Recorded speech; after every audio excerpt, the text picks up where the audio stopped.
Hello and welcome. I'm Sonu Kasana. Students, this is the third part of the chapter From Trade to Territory. Let's start. Company rule expands. Company का शासन बढ़ता है. कैसे बढ़ रहा है? If we analyze the process of annexation of Indian state by the East India Company from 1757 to 1857, certain key aspects emerge. यदि हम विश्लेषण करें भारत का विलय ईस्ट इंडिया कंपनी के द्वारा, यानी भारत को अपने प्रदेश में बदलने का, अपने राज्य में बदलने का ईस्ट इंडिया कंपनी के द्वारा, जो 1757 से 1857 के बीच हुआ, उसमें कुछ चीज़ें उभर करके सामने आती हैं. The company rarely launched a direct military attack on an unknown territory.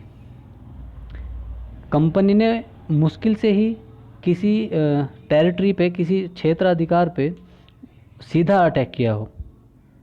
Military attack सीधा किसी पे भी नहीं किया. Instead it use A variety of political, economic and diplomatic methods to extend its influences before annexing an Indian kingdom. इसके बजाय उन्होंने कुछ राजनीतिक, आर्थिक और कूटनीतिक तरीके अपनाए अपने इस साम्राज्य को बढ़ाने के लिए और इंडिया को पूरी तरह से अपना राज्य बनाने के लिए, अपना साम्राज्य स्थापित करने के लिए. After the battle of Buxar 1764, battle of Buxar के बाद जो 1764 में हुआ था, this is a question. When the battle of Buxar was fought in 1764. Okay, when the battle of Buxar was fought in 1764. Okay, the company appointed residents in Indian state. भारतीय राज्यों में company ने रेजिडेंट्स बनाए, यानी रहने के लिए जगह बनाई. दे वर पॉलिटिकल और कमर्शियल एजेंट्स. और वहाँ पर जो लोग रहते थे वो कौन थे? वे या तो राजनीतिक या आर्थिक एजेंट्स थे. उनके मतलब एक तरह से उनके लिए काम करने वाले लोग थे कंपनी के.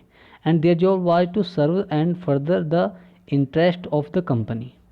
और उनका क्या काम था? वे कंपनी की सेवा करते थे और कंपनी के जो रुचियाँ थीं उनका ध्यान रखते थे. थ्रू द रेजिडेंट, उस निवास स्थान से, the company officials began interfering in the internal affairs of Indian state. अब जो उन्होंने बनाए अपने क्या बोलते हैं उनको, रेजिडेंट, उन रेजिडेंट्स में से कंपनी ऑफिशियल्स ने भारतीयों के आंतरिक मामलों में दखल अंदाजी करना शुरू किया. They tried to decide who was to be the successor of the throne. उन्होंने यह निर्धारित करने की कोशिश शुरू की कि राजगद्दी का उत्तराधिकारी कौन बनेगा.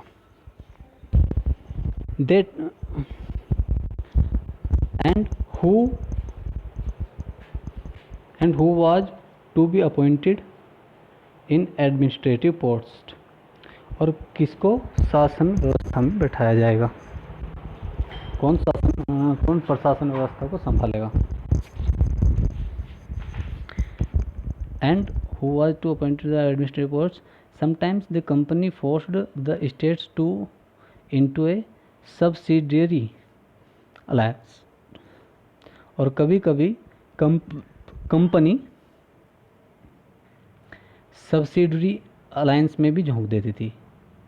अलायंस कहते हैं गठबंधन किसी के साथ, और सब्सिडरी कहते हैं जो मतलब पैसे दे करके गठबंधन करना, यानी एक ऐसा संधि, एक ऐसी मैत्री जिसमें पैसे देना तय किया जाए. According to the terms of this alliance, इस अलायंस के हिसाब से, इस गठबंधन के हिसाब से, Indian rulers were not allowed to have their independent armed forces. और इनमें ये भी शर्त रखी जाती थी कि भारतीय जो राजा हैं वो अपनी स्वतंत्र आर्म्ड फोर्सेस नहीं रख सकते, यानी जो सशस्त्र सेनाएं हैं वो नहीं रख सकते. They were to be protected by the company. Company उनकी देखभाल की जिम्मेदारी लेगी.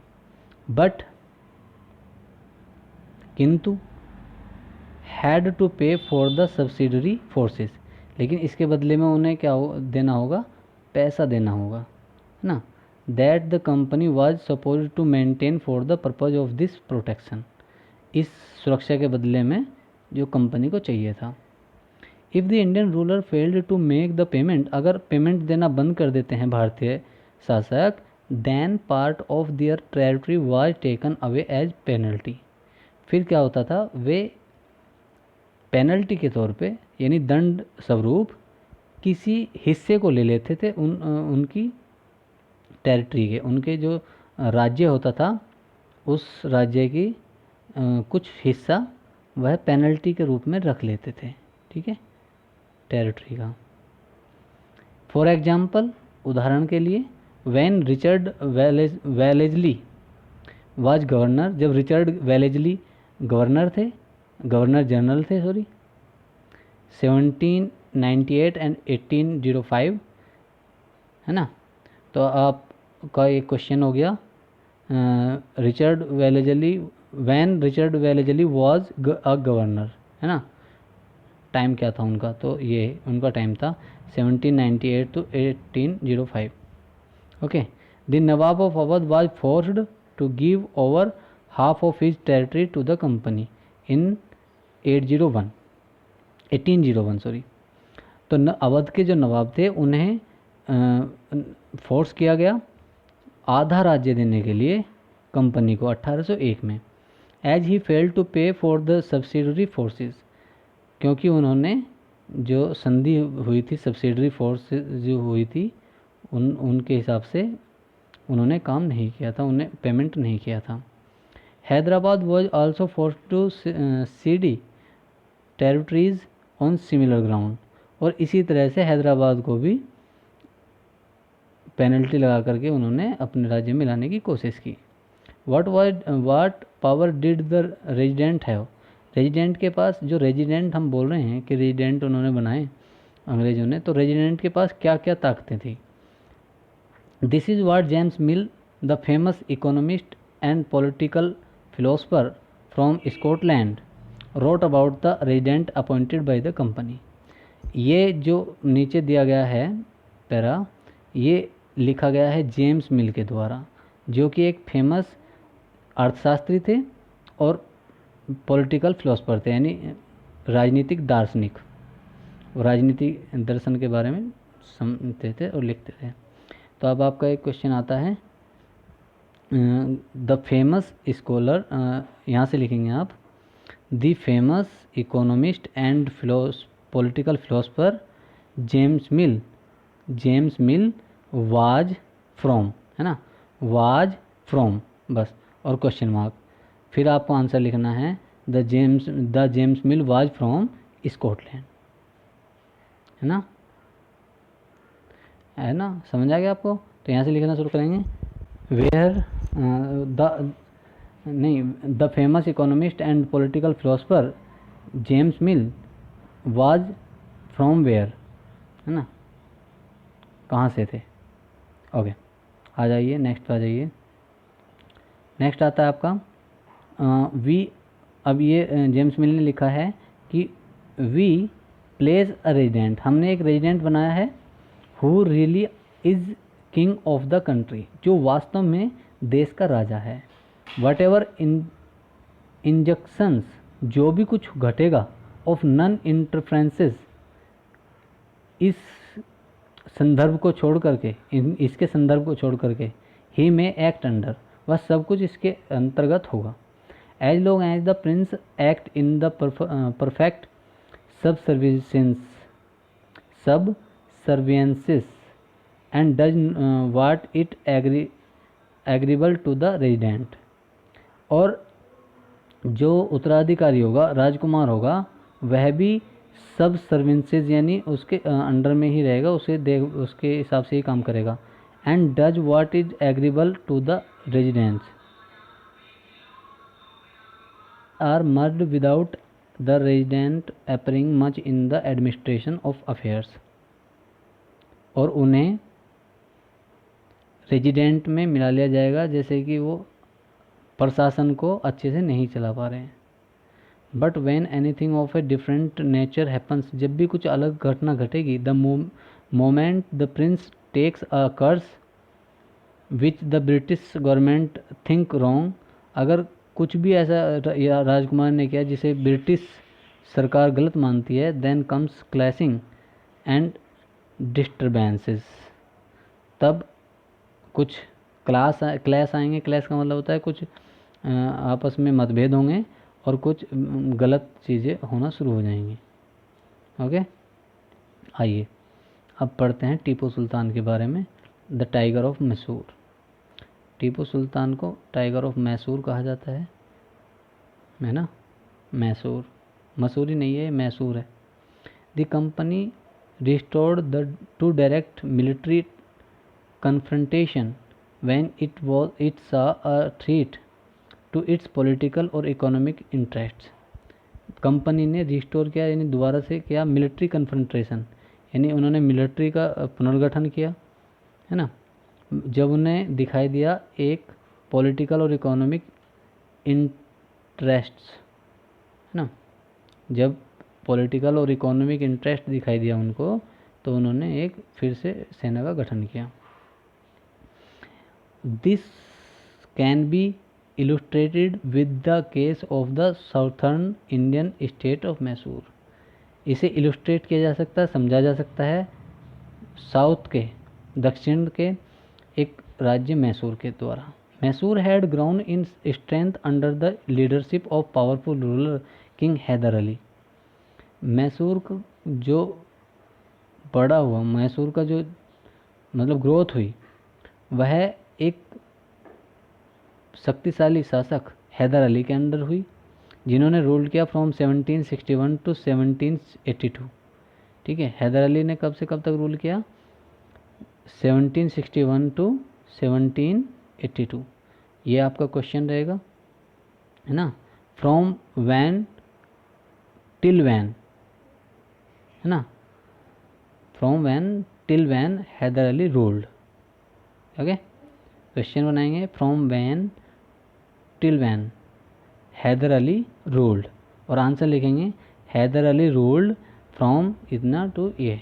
Okay, and his famous son Tipu Sultan. Okay, तो यहाँ पे एक क्वेश्चन ये भी हो जाएगा, आप यह लिख सकते हैं, यही लिखेंगे केवल कि who was the father of Tipu Sultan, तो आप लिखेंगे Hyder Ali. Who was the father of Tipu Sultan, who was, okay, who was the father of Tipu Sultan, Hyder Ali, Hyder Ali. ठीक है, और टीपू सुल्तान ने कब से कब तक रूल किया, बस ये है 1782 टू 1799। ओके, यानी जस्ट आफ्टर हिज फादर। अब ध्यान से देखेंगे आगे। Mysore collected the profitable trade of the Malabar coast. Mysore collect करता था प्रॉफिटेबल कोस्ट को, यानी जिसमें अच्छा मुनाफा होता था, है ना, मालाबार कोस्ट को, मालाबार तट पे। Where the company purchased pepper and cardamom, जहाँ से कंपनी क्या परचेज करती थी, पेपर, काली मिर्च एंड कार्डमम, है ना, और इलायची, है ना, इलायची ना, यस। ओके, हाँ, इन 1785 1785 में Tipu Sultan stopped the export of sandalwood. Tipu Sultan ने सैंडलवुड यानी चंदन का, पेपर यानी कि काली मिर्च का, एंड कार्डमम यानी इलायची का एक्सपोर्ट यानी निर्यात बंद कर दिया, यानी उन्हें भेजना बंद कर दिया। Through the ports of his kingdom, अपने राज्य की बंदरगाह से। पोर्ट्स को हिंदी में बंदरगाह कहते हैं, ठीक है, और पोर्ट्स वो है जगह होती है जहाँ पे समुद्र में या किसी बड़ी नदी में जहाँ पर जहाज आकर के रुकते हैं, दैट इज़ कॉल्ड पोर्ट, ना, सी पोर्ट और रिवर पोर्ट ऐसे। And disallowed local merchants from trading with the company, और उसने ये भी किया कि जो लोकल मर्चेंट थे, जो लोकल के व्यापारी थे, उन्हें कंपनी के साथ व्यापार करने के लिए मना कर दिया। ही आल्सो इस्टेब्लिशेस ए क्लोज, उसने एक क्लोज रिलेशनशिप इस्टेब्लिश किया एक रिलेशनशिप बनाया, एक संबंध बनाया क्लोज, यानी निकट संबंध बनाया किसके साथ, with the French in India. उन्होंने फ्रांसीसियों के साथ एक निकट संबंध बनाया भारत में। And modernised his army with their help, और उनकी सहायता से अपनी जो सेना थी उसे मॉडर्नाइज किया। मॉडर्नाइज मीन्स उसे आधुनिकरण किया, यानी उसमें आधुनिक चीज़ें इस्तेमाल की। द ब्रिटिश वर फ्यूरियस, जो ब्रिटिश थे वे बहुत ही गुस्से में थे, है ना। फ्यूरियस मीन्स भयावह, खतरनाक होना, वे गुस्से से लाल हो गए।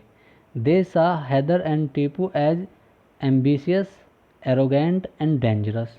उन्हें हैदर अली और टीपू शाह कैसे लगे, एम्बिशियस महत्वाकांक्षी, एरोगेंट घमंडी, एंड डेंजरस खतरनाक। उन्हें वो महत्वाकांक्षी, घमंडी और खतरनाक लगे।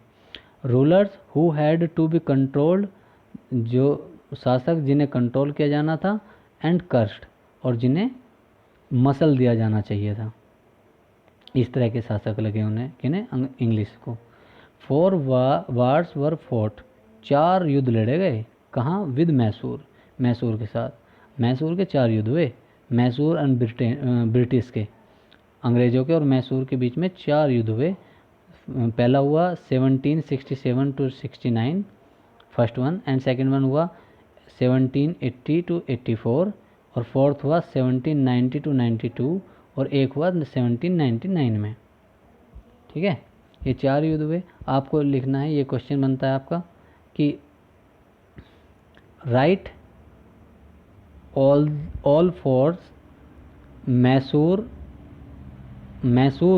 वॉर, है ना, time. Right all for Mysore war time. तो फर्स्ट वन ये ऐसे लिखेंगे, ऐसे 1 ऐसे, और ये 1767 to 69 ऐसे, समझ गए। ओके, चलिए आगे। ओनली इन द लास्ट, और बिल्कुल आखिर में, द बैटल ऑफ श्रीरंगपट्टम, ये बहुत फेमस है, जो आखिरी वाला युद्ध था वो श्रीरंगपट्टम में हुआ। Did the company ultimately win a victory, और इसमें क्या हुआ, कंपनी बिल्कुल ये युद्ध जीत गई है। टीपू सुल्तान वाज किल्ड, टीपू सुल्तान की हत्या कर दी गई। डिफेंडिंग हिज कैपिटल श्रीरंगपट्टम, जबकि वह अपनी राजधानी श्रीरंगपट्टम को डिफेंड कर रहा था, बचा रहा था। Mysore was placed under the former ruling dynasty of the viceroy, Wodeyars, है ना, Wodeyars, and a subsidy alliance was imposed on the state. तो जो मैसूर था उसे जो पहले कभी डायनेस्टी करते थे, जो कोई डायनेस्टी मतलब, अरे कुल, किसी का कुल, जिस कुल के पहले कोई रूलर थे, वुडियार्स को उन्होंने सौंप दिया, और उन पर सब्सिडरी अलायंस लगा दिया। कौन सा अलायंस लगा दिया, सब्सिडरी, यानी उनसे कह दिया कि भाई तुम पैसे दो और यहाँ पे रूल करो, ठीक है, उनसे मनी लेते रहे। यस, आइए इस पिक्चर का विश्लेषण कर लेते हैं। This picture Tipu's toy tiger, Tipu का टॉय टाइगर देख लेते हैं। This is the picture of a big mechanical toy, ये एक पिक्चर है बड़े मैकेनिकल टॉय का। दैट टीपू पोसेस्ड, जो टीपू के पास था। You can see a tiger mauling a European soldier, आप देख सकते हैं कि एक टाइगर जो है वो भक्षण कर रहा है एक यूरोपियन सोल्जर का, है ना। When its handle was turn the toy tiger roared, जब इसका हैंडल को घुमाया जाता था तो जो टाइगर था वो रोर करता था, वो गर्जना करता था, वह क्या करता था, मतलब आवाज़ निकालता था। एंड द सोल्जर श्रिक्ड, और जो वो था, जो नीचे पड़ा हुआ ये सोल्जर है वो हिलता था, कांपता था। This toy tiger is now kept in the Victorian and Albert museum in London, ये जो टॉय है, ये जो खिलौना है, ये विक्टोरियन एंड एल्बर्ट म्यूजियम में रखा हुआ है लंदन में। अब the British took it away when Tipu Sultan dead, जब टीपू सुल्तान मर गया तो ब्रिटिश इसे अपने साथ ले गए। Defending his capital Srirangapatnam on May 4, 1799। तो 4 मई 1799 को क्या अपनी कैपिटल, अपनी राजधानी श्रीरंगपट्टनम को बचाते हुए टीपू सुल्तान की डेथ हुई। ये भी एक आपका क्वेश्चन होता है, when did Tipu Sultan dead, when did Tipu Sultan die, है ना। When WHN when did Tipu Sultan die, DIE die question mark. Answer आपका ये रहा ऑन 4 में 1799। ओके स्टूडेंट्स, अभी हमारा ये चैप्टर बचा हुआ है थोड़ा, ठीक है। आई विल ट्राई कि नेक्स्ट पार्ट में ये कंप्लीट हो जाए, वीडियो बहुत बड़ा हो जाएगा। So thank you.